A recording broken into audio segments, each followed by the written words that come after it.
পতিতরা ফেরার কোনো সুযোগ পাবে এমন চিন্তা কখনো স্বপ্নেও আসে না।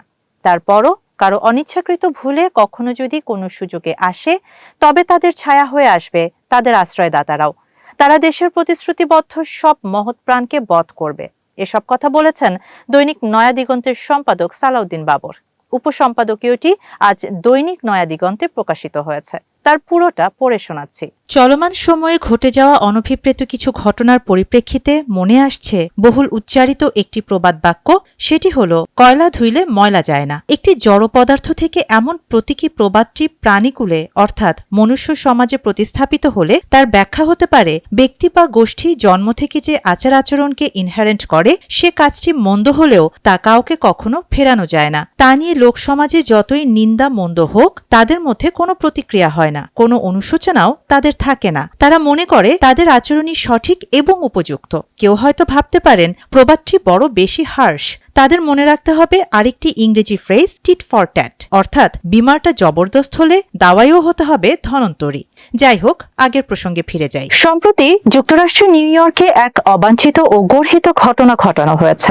যারা এই দুষ্কর্মে জড়িত তারা এবং তাদের পূর্বসূরীরা বহুকাল থেকেই ধারাবাহিকভাবে এমন নোংরামি ও অপকর্মে জড়িত ছিল। এমন অপকর্ম নিয়ে তাদের আনন্দের সীমা থাকে না। এমন সব অপকর্ম এরা উত্তরাধিকার সূত্রে লাভ করেছে। যে সংগঠনের সাইনবোর্ড নিয়ে তারা বহুকাল থেকে একের পর এক এমন অপকর্মগুলো করছে, সেটি তাদের ডিএনএতে প্রথিত আছে। অতীতে তাদের পূর্বসূরীরা এভাবেই ভিন্নমতের সভা সমিতি ভেঙে দিয়েছে। স্মরণ করা যেতে পারে, বহু আগে ঢাকার সদরঘাটের রূপমহল সিনেমা হলে তাদের পূর্বসূরীদের ঘটানো লঙ্কা কাণ্ড। তদানীন্তন পূর্ব পাকিস্তানের প্রাদেশিক পরিষদের স্পিকার শাহেদ আলীর মৃত্যুর করুণ ইতিহাসও মনে পড়ে। প্রতিপক্ষকে মারধর ও গালমন্দ করা, নিরীহ পথযাত্রীকে বিবস্ত্র করার মতো বর্বর ও অশ্লীল ঘটনার তারা হোতা। প্রকাশ্য রাজপথে নিরীহ ও নিরপরাধ মানুষ হত্যা করা, হাঙ্গামা হুজ্জত করা, মা ও বোনদের অসম্মান করা, সম্মানিতদের অপদস্থ করা, এমন সব কুশিক্ষা তাদের কুষ্ঠিতে লেখা আছে। মুখে গণতন্ত্রের কথা বলে মানুষের ভোটাধিকার হরণ করা ইত্যাদি সেই গোষ্ঠী বিশেষের অনুসৃত ও আচরিত চেতনার রাজনীতি। ভীরু এসব দুষ্কৃতকারীরা জনসমক্ষে এসে মোকাবেলার সাহস রাখে না। কাউকে একা পেয়ে চোরাগুপ্তা হামলা করাই তাদের অনেক দিনের অনুসৃত আচরণ। পূর্বসূরীদের কাছ থেকে এমন শিক্ষা পেয়ে সেটি গভীর মমতার সাথে এখনো লালন করছে তাদের উত্তরসূরীরা। গুরুজনদের সাথে দেশের বাইরে প্রদর্শিত এমন আচরণ প্রমাণ করে অতীতের কর্মকাণ্ড নিয়ে তাদের এতটুকু অনুশোচনা নেই, হিতাহিত কোনো চিন্তাও নেই। তাদের পূর্বাপর আচরণ পর্যালোচনা থেকে বরাবর এটি প্রমাণিত হয়েছে, তারা কখনোই বদলায় না আর ভবিষ্যতেও বদলাবে না। বুদ্ধি প্রতিবন্ধীদের কখনো কোনো বিষয় নিয়ে অগ্রপশ্চাৎ চিন্তাভাবনার প্রয়োজন পড়ে না। এমন বুদ্ধিহীনতা নিয়ে এরা ঘরে বাইরে বিচরণ করে। কখনো নিজের ঘটে টোকা মেরেও দেখে না প্রকৃতপক্ষে সূর্যটা কোন দিক থেকে উঠেছে। যা শুনেছে, যা তাদের শিখিয়ে দেয়া হয়েছে, তার বাইরে তাদের চোখের পাতাও নড়ে না। শিক্ষার সর্বোচ্চ স্তরে পৌঁছেও শিখিয়ে দেয়া বয়ানের বাইরে তারা কখনো যায় না। বারবার সুতার টানেই নেচে গিয়ে দিবস রজনী পার করে দেয়। যেমন নিউ ইয়র্কে বাংলাদেশের কথিত সেই কূটনৈতিক পালের গোদারা,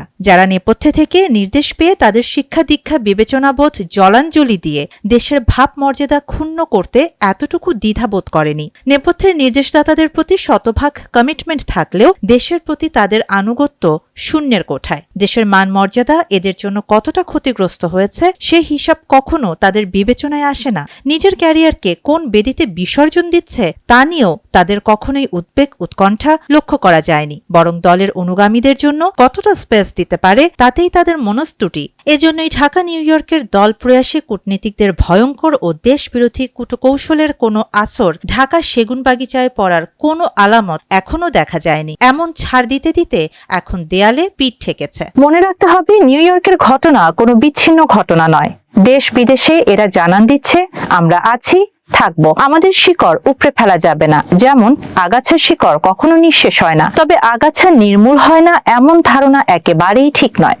উপযুক্ত বালাইনাশক প্রয়োগ করলে নিমিষে সবই নির্মূল করা সম্ভব। এখন সঠিক বালাইনাশকটাই বেছে নিতে হবে।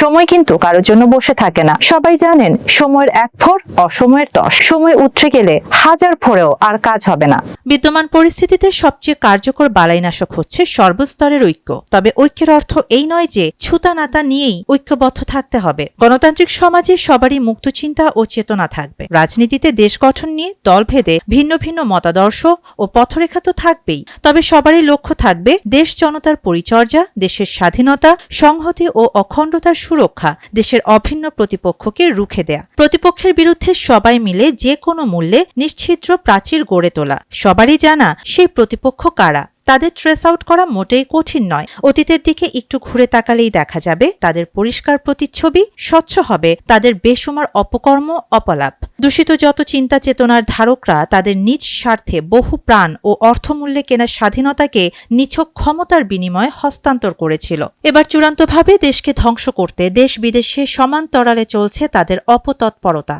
কারো এক কান কাটা গেলে সে সড়কের এক পাশ দিয়ে হাঁটা চলা করে, আর দুই কান কাটা পড়লে সড়কের মাঝ দিয়ে চলে, অর্থাৎ বেপরোয়াভাবে পথ চলা। রাষ্ট্র জনতা ও ব্যক্তি সংগঠনকে গুড়িয়ে দিতে তাদের যত তৎপরতা, এরাই যে এই জনপদের ও জনগণের চিহ্নিত প্রতিপক্ষ সেটি বারবার প্রমাণিত হয়েছে।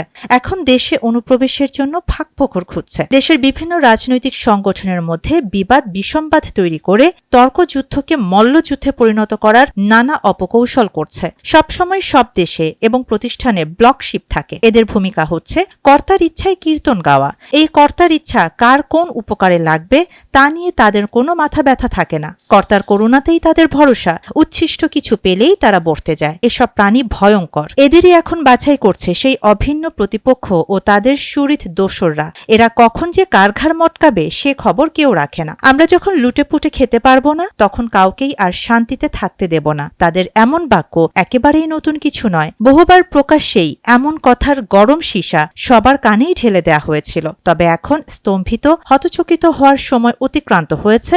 এখন দ্রুত সবকিছু গুছিয়ে নিতে হবে। আর কথা নয়, এখন কেবল কাজেরই সময়। বৃক্ষ তার ফলে পরিচয়। ফল কখনো এমনি এমনি আসে না, কেবল কর্মযোগেই আসে। সংবাদপত্রের স্বাধীনতা নিয়ে কলম সৈনিকরা সদা দ্বিমুখী যুদ্ধ করে। স্বেচ্ছাধীন থেকে দেশ জনতার পক্ষে যুদ্ধ করা এবং সংবাদপত্রের স্বত্বাধিকারীদের স্বার্থ রক্ষার এজেন্ডার বাস্তবায়ন, যা কখনো কখনো রাষ্ট্র স্বার্থের প্রতিকূলে থাকে। যেমন বণিকদের এক সভায় উপস্থিত থাকা পতিত সরকারের নেত্রীর প্রতি গভীর আস্থা প্রদর্শনের জন্য দুই বণিক নেতা স্লোগান তুলেছিলেন, শেখ হাসিনার সরকার বারবার দরকার। এমন স্লোগান সামগ্রিকভাবে কতটা দেশ হিতৈষী ছিল। পেশার নিষ্ঠাবান সংবাদকর্মীরা তাকে নিবৃত্ত করতে না পারলেও মনে মনে ঘৃণা করেছিল। পতিতরা ফেরার কোনো সুযোগ পাবে এমন চিন্তা কখনো স্বপ্নেও আসে না। তারপরও কারো অনিচ্ছাকৃত ভুলে কখনো যদি কোনো সুযোগে আসে, তবে তাদের ছায়া হয়ে আসবে তাদের আশ্রয়দাতারাও। তারা দেশের প্রতিশ্রুতিবদ্ধ সব মহৎ প্রাণকে বধ করবে। এ দেশ থেকে তাদের নাম ও নিশানা ধুলোয় মেশাবে। তাই এখন তাকে প্রতিহত করার জন্য, সব সক্ষমতা অর্জনের জন্য দিবানিশি সক্রিয় ও সতর্ক সময় অতিক্রম করতে হবে। মনে রাখতে হবে, এ তুফান ভারী, দিতে হবে পারি, নিতে হবে তড়িপার। প্রস্তুত থাকতে হবে সব মাল্লার। শ্রমিকের হাতুড়ি, কৃষকের কাস্তে, কবির কলম, আমজনতার গগন বিদারী স্লোগানের কণ্ঠ। সবাইকে এক হয়ে দাঁড়াতে হবে। সবাইকে স্বাধীনতার মর্ম উপলব্ধি করতে হবে। শাহানা জাহান, নয়াদিগন্ত।